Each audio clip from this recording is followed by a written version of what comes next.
사실 이 두 가지 증상이 아니면 절대로 먼저 수술을 하시면 안 됩니다. 안녕하세요, 닥터 인사이드입니다. 구독, 좋아요, 댓글, 알림 설정까지 부탁드리겠습니다. 제발. 아마 모든 통증병원에 계시는 의사 선생님들께서 가장 많이 듣는 질문 중에 하나일 겁니다.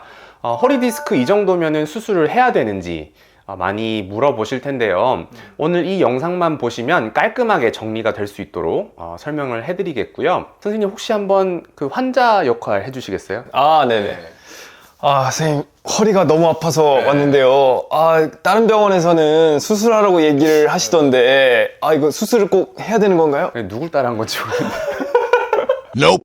이럴 때 의사들이 가장 중요하게 보는 거는 증상입니다. 두 번째로 중요하게 보는 건 역시 증상입니다. 증상이 제일 중요하고요. 그 다음으로 추가적으로 고려하는 요소가 영상검사입니다. 영상. 네, 그만큼 증상이 가장 중요하다라는 건데요. 증상 중에서 꼭 수술을 해야 되는 경우는 딱 두 가지밖에 없습니다. 요즘 워낙 시술이나 뭐 이런 여러 가지 비수술적인 치료들이 많이 발전을 하다 보니까 이 두 가지 말고는 웬만하면 비수술적 치료를 먼저 해보시는 걸 추천드립니다. 첫 번째는 대소변 장애입니다. 대소변을 볼 때 평소와 다른 느낌이라든지 아니면은 그 항문이나 그 회음 그 주변 쪽으로 해서 감각이나 이런 것들이 떨어지는 경우 의심을 해보셔야 되고요. 두 번째는 하지 근력이 빠졌는지입니다. 그런데 이것은 의사가 객관적으로 평가를 했을 때 힘이 빠졌는지가 중요합니다. 왜냐하면은 허리 통증이 있을 때 환자분이 주관적으로 다리에 힘이 좀 빠진 것 같아요 라고 얘기하시는 분들도 있거든요. 실제로 정상인데도 불구하고 이런 환자가 주관적으로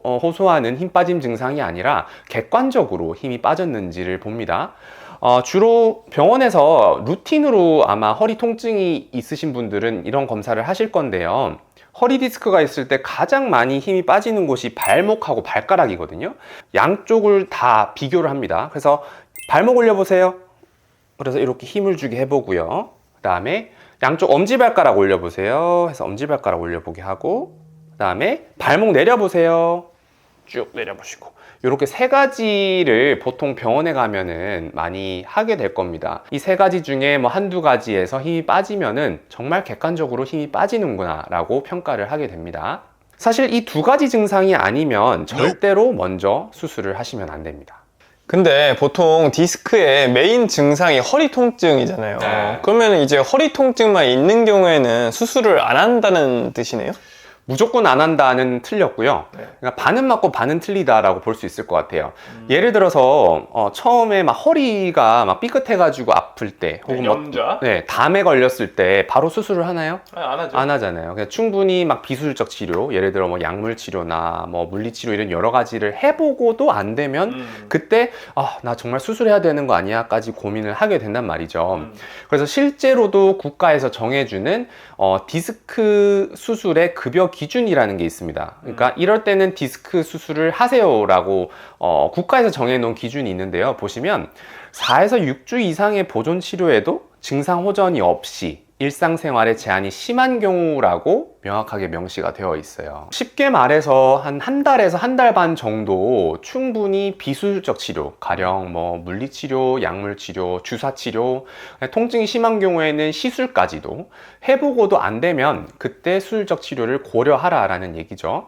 일상생활에 지장을 줄 정도의 통증은 어떤 통증을 얘기하는 건가요? 흔히 말해서 일상생활이라 하면 저는 세 가지 정도로 말씀드리는데요. 보통 걷고, 그리고 일하고, 그리고 잠자고, 요 세 가지가 일상생활의 거의 대부분 아닙니까? 그렇죠. 그런데 그 중에서도 예를 들어 일하는 거는 막 엄청나게 빡센 일, 고강도의 일을 얘기하는 게 아니라 뭐 평균적으로 사무직 활동을 할 때 정도로 표현을 하는 거고요. 그리고 걷는 것도 막 등산하고 이런 막 오르막 내리막 이런 게 아니라 주로 평지 보행을 할 때도 통증이 너무 심해서 힘들면 그거는 일상생활에 지장을 줄 정도라고 합니다. 그래서 이러한 여러 가지 활동 시에 통증으로 인해서 너무 못 참겠다라고 하는 경우에는 결국 수술까지 고려를 하게 되는 거죠. 그 허리 디스크 카페 같은 거 보면 네이버 카페나 보면 환자들이 본인 MRI를 딱 올려놓고 이거 수술해야 될 정도인가요? 막 서로 막 이렇게 얘기를 해주고 이러고 있던데 그거 보셨어요 혹시? 저 봤어요. 왜냐면 저도 거기에 카페에 가입이 돼 있거든요. 아 그래요? 저는 좀 충격이었는데 정말 제가 봐도 너무 엉터리 인 경우가 많고, 물론 MRI도 수술을 결정하는 데 있어서 상당히 중요한 요소이긴 하지만 이 MRI 하나 가지고 수술 여부를 결정하는 건 정말 큰 문제라고 생각을 합니다. 대신에 증상이 정말 심한 경우에는 MRI를 꼭 찍어서 이게 정말 디스크 때문인지 아니면은 이 디스크 이외의 원인인지를 감별하는 건 정말 중요한데요.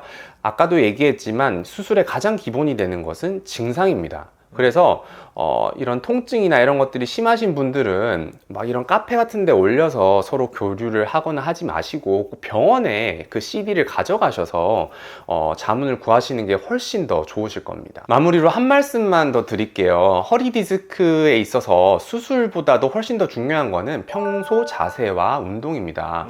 수술이 아무리 잘 되어도 그 후에 이러한 자세나 운동이 제대로 되지 않아서 결국 평생 약물이나 주사 치료를 달고 사시는 분들 정말 많이 봤거든요.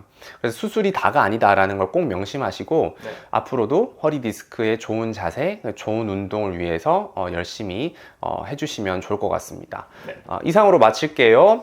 안녕.